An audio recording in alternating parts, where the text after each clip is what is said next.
This brand is made by Unitary Products Group, which is a part of Johnson Controls Company, but the units are only available through their dealer network in the USA and Canada. The TH4 models have basic features and an 8.2 heating efficiency rating. The units have impact-resistant, powder-painted, galvanized steel, two-piece extruded coil guards, but they are slotted, which provides less protection from lawnmower debris and hail than louvered panels. They feature micro-channel construction for a compact unit and are backed by an average warranty. The HL19 models are premium units that feature their silent drive noise control system, which includes a swept wing condenser fan, isolated compressor compartment, and base pan made of a composite material.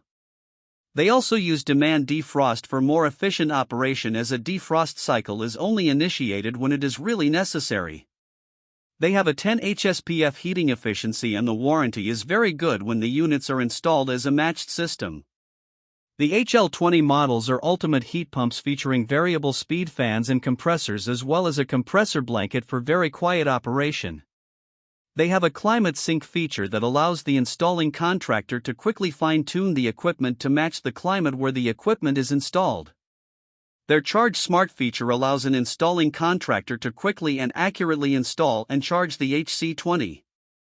The warranty on the units is not as good as some of the other brands, as it does not include unit replacement if the compressor fails, which has become the industry standard, and the units use R410, a refrigerant which is not as earth-friendly as brands that use R32. This brand receives an overall 4-star top pick rating from HvacRepairGuy. Please share your experiences with this brand in the comments section of the HvacRepairGuy YouTube channel.